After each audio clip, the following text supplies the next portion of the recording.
I'm George Curtis. Welcome to It's Your Environment.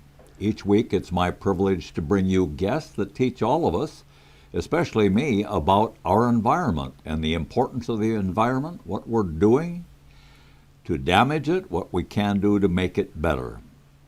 This week I have guests that I know and consider to be personal friends, and they certainly have been friends long before they met me. As a matter of fact, they both played with the Jules Battner Band together for a dozen years or more, and they have remained good friends ever since. But this is an environmental show, and it's about something very interesting about the environment. Jim Clark, who's going to be our main guest, Ron Bullock, who's our cameraman and producer, are both in the room with me, and we're going to talk about archaeology. Now, that doesn't sound very interesting, maybe, until you get into it, but archaeology is us, its history, its technique. It reminds me, as a layperson, of investigating a crime scene. I've had 84 birthdays in the state of Wisconsin, but my guest Jim Clark tells me that there are people who had birthdays here 13,500 years before I was here. And they left their stories to tell. And Jim Clark is just the guy to tell them. Tell us a little bit about how you got into this archaeology, Jim. Well, I got into archaeology because I grew up on the North Shore of Lake Winnicunny, a couple miles of marshy shoreline, and as a 3-foot tall guy, I would hear people in the living room talking about arrowheads. So it's kind of part of growing up on the old Clark farm, because my relatives, the Overtons, were very familiar with Indian artifacts, and our fields had artifacts, but I grew up hearing it, and by the time I was out kind of wandering around, I finally found my first one. I was very excited, and came into the house, showed it to them, up about here to the kitchen table, showing that arrowhead, and that was all very good. There are arrowheads and relics in the house. A lot of them used to be in a miniature birch bark canoe that the Menominees gave my ancestors, and that was full of arrowheads. And my great-granddaddy's fiddle case in the attic was full of stone axes and artifacts. So it was just part. I had a leg up in that. I grew up around it. Well, the Clark family has been around this particular area for 150 years, approximately. Yeah. We want to go back even further than that. When was this area under ice? What was the end of the Ice Age? Well, to make it clear as I can to myself and the viewers, where we are in Oshkosh, Wisconsin, it became ice-free the last time about 11,230 years ago. The reason I say that is because William Mode of the Geology Department took a date from a buried forest bed out in the bottom, beyond the bottom of Lake Mutamore, down about 12 feet. It was a thick, intact bed of forest bed with dominated by tamarack logs. The date run was 11,230. That's when that stuff flooded and died. So the ice stopped at the Outagamie-Winnebago County line. The ice before that, about maybe 1,000 years before that, stopped between just north of Fond du Lac. You'll see this Glacial Hills farm. You'll rise up, and that was the moraine called the Eureka Moraine. So that was all water, Glacial Lake Oshkosh. Around by about 11,000 years ago, very short time, the lake had drained, slowly draining, and leaving plains around this region that wherever there's marsh, when you're driving around the neighborhood, you look out, you see marsh, cattail marsh these days, unfortunately, but That was all open water, navigable water. And over some thousands of years, that became organic mass and turned into marshland. So And- people were here. People were here. And where do these people come from? Anywhere outside, beyond when the water, shortly after the water would recede enough for vegetation to grow and animals follow the vegetation in, which isn't long at all, I suspect, they were here. The first people were making fluted points, kind of an unnotched point about 2-3 inches long with a vertical flake off the bottom. They're called fluted points. That was about 11,200 years ago, ending about 10,900 years ago. And they lived off vegetation, They lived- fish, animals, and somehow they had to create fire to cook it and Oh, yeah. some kind of protection because they had winter just like we do now, maybe more. Yeah. And they had babies and somehow they had to survive. So what tools do you have in your field to tell us exactly what they used to survive? Most of what they used to survive was perishable, doesn't exist. Unless you're in a dry cave in Utah, where there's no water and it's a steady, dry environment.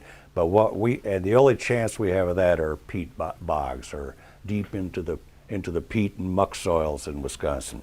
But the chipstone tool kit that they had for thousands of years before coming here, many thousands of years. They have what they call end scrapers, kind of a pictures of about 1.5 to 2 inches long, steeply flaked on one end and tied like a paint scraper, you might say.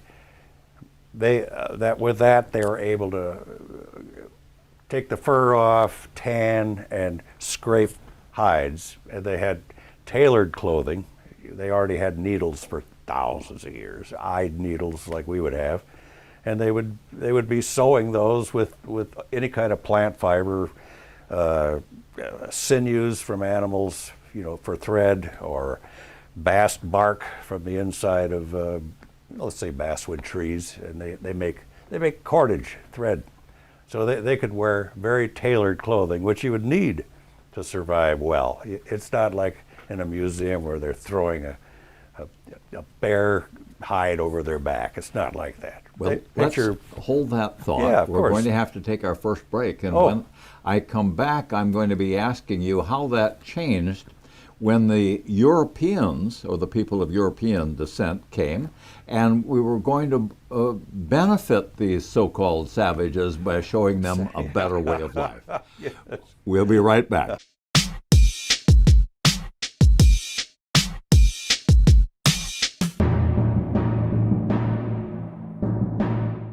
Welcome back to It's Your Environment. I'm George Curtis. I'm talking to Jim Clark. One of us knows what he's talking about, and we're talking about the history of humanity in what is now Wisconsin and how it's existed here with human beings for 14,000 years, maybe even longer. And these folks apparently survived very well. And then we had the Europeans come, and the influence of the Europeans, I think, would be of interest to everyone. Well, here in Wisconsin, 14,000 at least, as we're talking, 14,000 years of surviving, changing, influxes of other people, Algonquin speakers from all the way Western Canada making their way all the way down towards Ohio, for instance. I mean, that's a whole ball game. But in the east, the French were coming in. Some priests making their way into Wisconsin as early as 1630, 1630s, 1660s. Well, with them, they're going for the fur trade. Fur trade, lucrative. Boom, they needed furs to take back to process out east and across the ocean. So, very quickly, the Indians in the east without getting to all the wars they had, because everybody wants a piece of the money.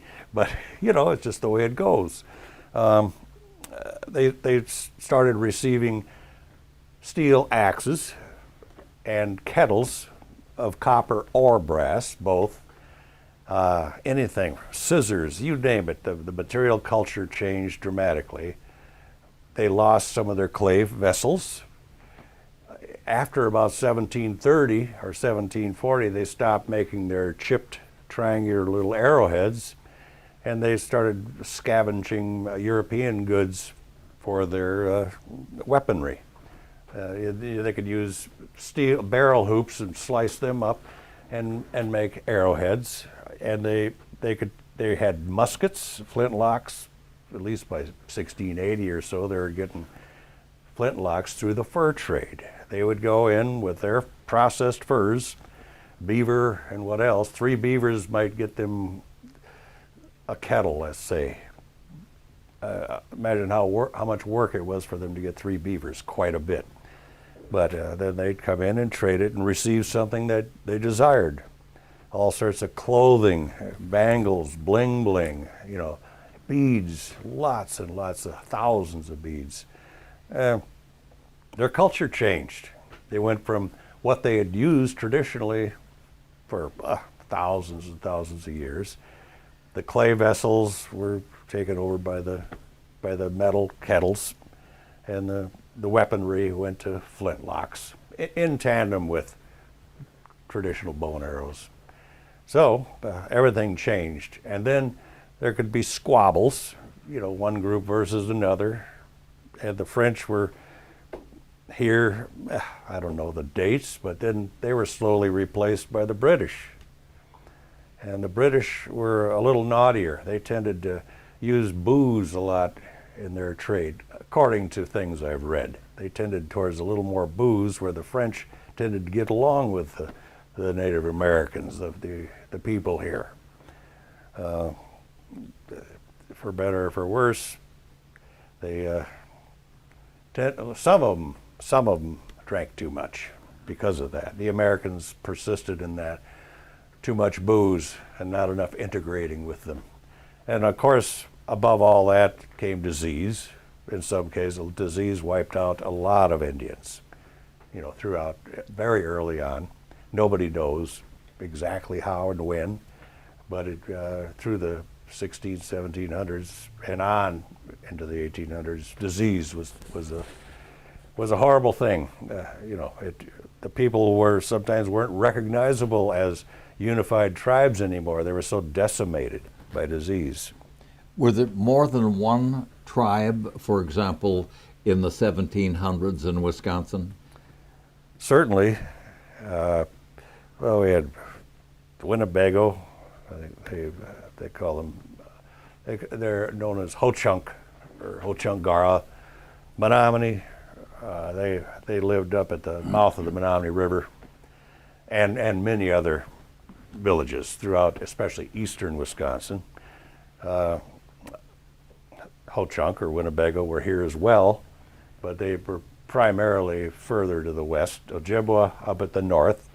They kicked out the Sioux. The Sioux ended up out in the plains, and the Ojibwa took over at some point up in the north. We have Menominee. Menominee were living right here, Clark's Point, on your upriver lakes, Lake Winneconne. They had, right at Clark's Point was a Menominee village, several of them. And wasn't there an effort to get them off the land if the land looked particularly lucrative to the European descent white people, and move them to reservations for little or no money, or use the army if needed?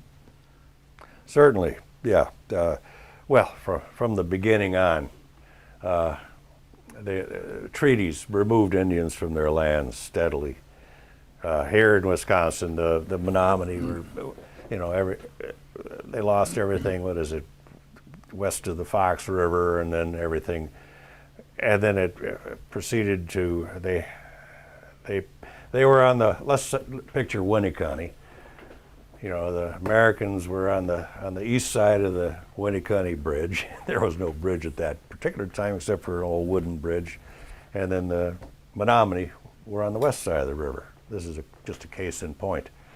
And there are a series of treaties, 1836, 1840s, another one, but they got pushed out. They got pushed out once more, and the Americans crossed and set up their own businesses on formerly Menominee land.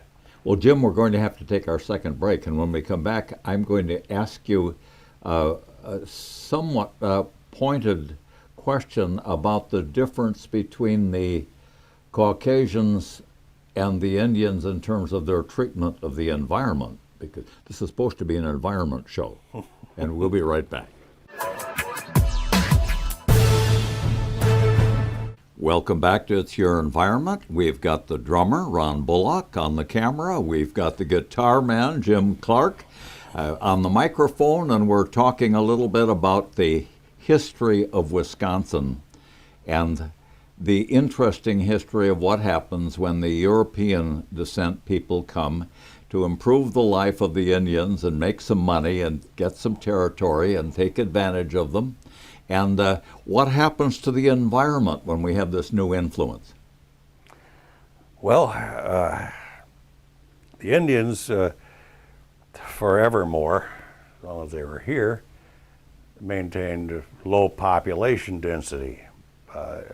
Is my view of the world here, but at low population density, they had it was in their DNA. I mean, they're married to the environment around them. Granted, some of that is just due to low population density, but aside from that, story has it, things you read, traditions that are out there about the Native Americans, the Indians that were here. They had respect for animals. The spirits would be at anything from a rock to a bluebird to a buffalo, a bison rather. More of a recognition of us being part of a universe versus, let's just call it the Christian approach. We have domain over the beasts, that philosophy. Now, granted, the Indians would hunt and kill whatever they needed, in some cases more than they needed, but that's due to the technique they used. Another thing, they used fire, which is one of the greatest things for the environment, is fire.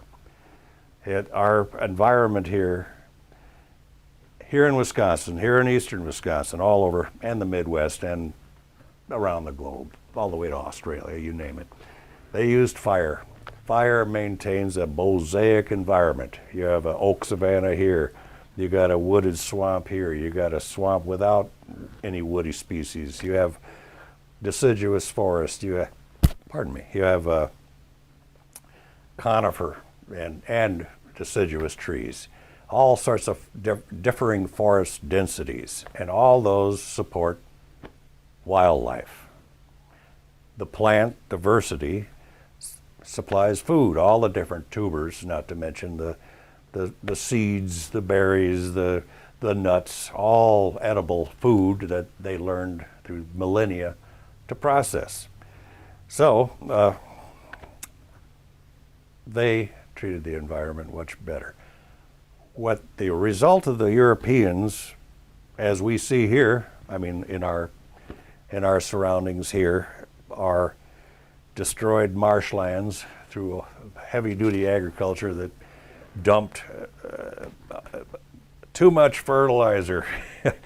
All the diverse plant communities of the marshlands turned to cattails, a monotypic stand of cattails that doesn't support much wildlife. But the key is fire, and fire makes for what they call edge environments, wherever an ecotone, where one environment abuts another or a third. Those are called ecotones, and those are the richest environments. Well, I would guess that the biggest asset that we have in the state of Wisconsin is water, clean, clear water. To sustain our wildlife, our human life, for transportation, and the water is what seemed to draw people to Wisconsin. We dammed many of our rivers. We created artificial reservoirs. We used the waterways as dumps. If you travel down the Fox Wolf, Wisconsin River in your canoe, as you go through each community, you'll see the tubes coming out of the factories. It was a community dump, and of course we've ended up poisoning our rivers and the Great Lakes where it's not safe to drink the water. It's not anything that the Indians were into, is it? No. Again, it does come to population density, plays a part. I'll say that in their villages of anywhere from a expanded or extended family, maybe 25 people to 50, maybe as many as 100. I wasn't there, I'm not sure. Pollution, I think, was at such a minimum as to almost non-existent. Plus, I maintain that they had regard. Their feelings we'll never understand, never know, but they had regard for their environment because, it was living. It was living. Well, in your field, my impression is that you can, through scientific methods, pick a section of time and go through the various clues, like a detective at a crime scene, and you can kind of make a report card on how the people at that particular age were doing and what equipment and tools they had to do it with. I'm certain I'm oversimplifying it. Are we talking contact time or where are we?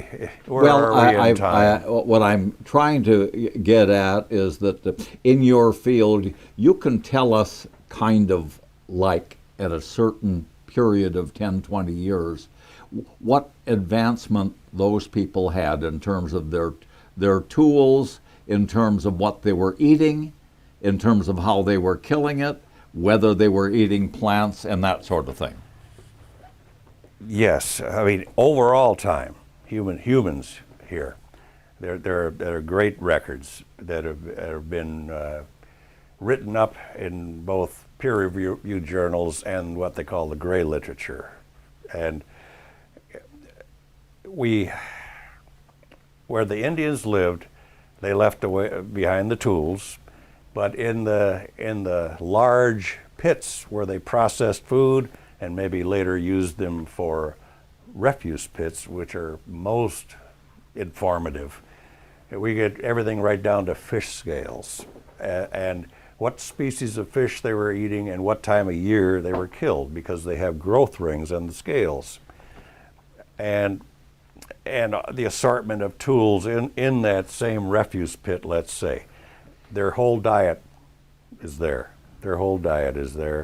Everything from the elk and locally, I mean elk and white-tailed deer, and all the mammals, most used for food, but some used for food and clothing, and miscellaneous tools, because they had an array of bone tools. Processing hides, needles, it's all there. And changes, through the big time periods, it could, way back, it could include the Pleistocene fauna that no longer exists here. Well, we're out of time. We're going to have to do this again and get into greater depth. I think that you've piqued my interest. We've kept Ron awake the entire time. Hey, Ron. Thank you, and thank you, ladies and gentlemen.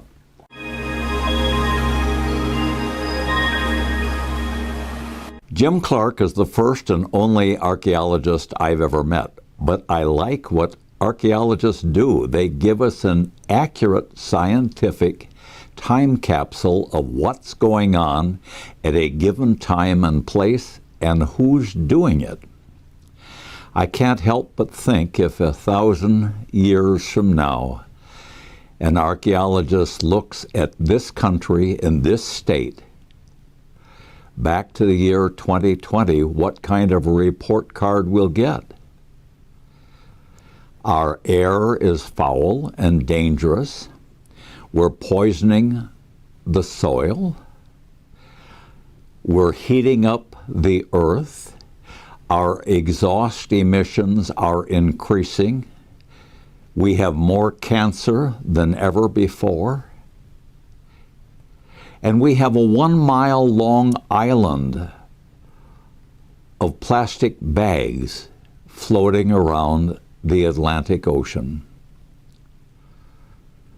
Thinking about it, maybe there won't be anybody around 1,000 years from now to give us a report card. Maybe we should do something about it right now. I'm George Curtis, and that's my opinion.